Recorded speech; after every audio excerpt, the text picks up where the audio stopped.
Leonida, të përshëndesir atmosfera në Bregdetin e Durrësit, besoj janë të shumt ato qytetarë të cilët kanë zgjedhur që këtë të premte favorizuar edhe nga moti i ngrohtë me diell të marrin rrezet e para pse jo dhe të bëjnë dhe plazh. Përshëndetje Kassandra, në fakt është e vërtetë, gjatë kësaj fundjave Bregdeti i Durrësit ka nisur të popullohet pak e nga pak, janë të shumtë plazhistët të cilët janë vendosur në vijim bregdetare të qytetit të Durrësit, duke marrë rrezet e diellit dhe duke shijuar këto ditë të ngrohta që kanë përfshirë gjirin e Durrësit, por në fakt janë shtetas të huaj, ata të cilët kanë nisur ka nisur plazhin ende pa filluar zyrtarisht, ku vendet skandinave apo edhe nga lindja të cilët janë mësuar me temperatura të ulta dhe për ata këto temperatura janë më se të favorshme për të bërë plazh, prandaj edhe qyteti Bregdeti i Durrësit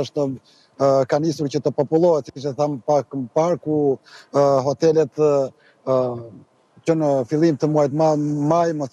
për mos thënë që në fund të muajit prill ka nisur që me pronontimet e tyre, ku sipas operatorëve turistik kemi një bum pronontimesh për gjatë muajit maj dhe muajit të qershor, ku më pas sigurisht do të ketë akoma dhe më tepër pasi nisë dhe periudha e verës dhe atëherë Bregdeti i Durrësit,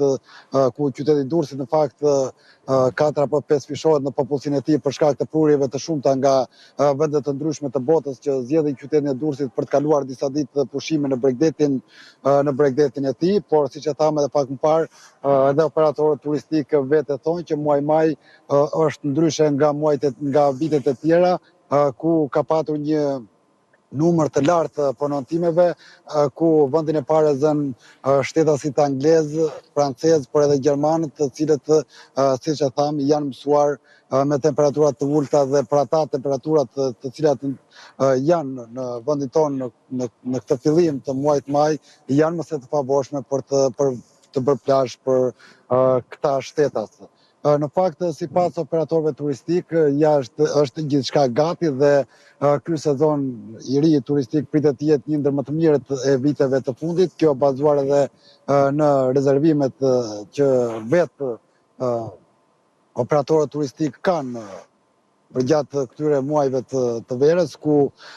pritet që të ketë edhe një zgjatje të sezonit turistik veror, ku mendohet që muaji shtator apo edhe muaji tetor të ketë prurje të shumta nga shtete të ndryshme të botës, ku turistët pritet ta vizitojnë qytetin e Durrësit. Në fakt është gjithçka gati, Kassandra, pasi edhe vetë operatorët turistikë këtu në qytetin e Durrësit vit pas viti kanë filluar edhe të përmirësohen dhe marrin masa konkrete që në fillim të pranverës me qëllim që të jenë gati për gjatë muajve të sezonit turistik veror, atëherë kur edhe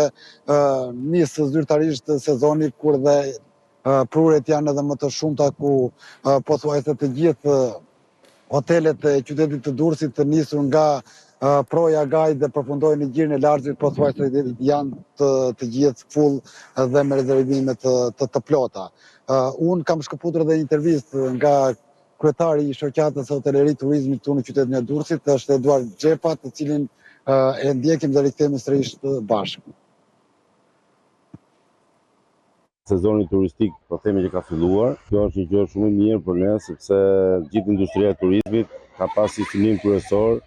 që të zgjatet sa më shumë sezoni turistik. Ka mundësi të bëhet dhe gjithë vjetor, sepse Shqipëria i plotson të gjitha kushtet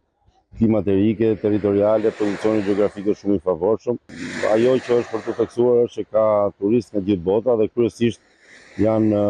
Anglia, Franca edhe Gjermania. Ajo që kërkojmë ne është pikat e informacionit turistik në gjithë qytetet bregdetare duhet jenë në vende të dukshme, sidomos në qendrat e qyteteve, sepse turistët kanë nevojë për çdo lloj informacioni. Për sa i përket sezonit veror, kemi edhe vitin e parë eksperimental për vijën bregdetare, për ndarjen e plazheve, e cila mendojmë që nëse zbatohet ashtu siç është vendosur në ligj, do jetë një gjë shumë e mirë për të gjithë turistët. Synohet turizëm gjithvjetor, Leonida, kështu të paktën e le të kuptoj edhe kryetari i shoqatës së hotelerisë turizmit. Unë falenderoj për intervistin që ke kryer, por edhe për raportimin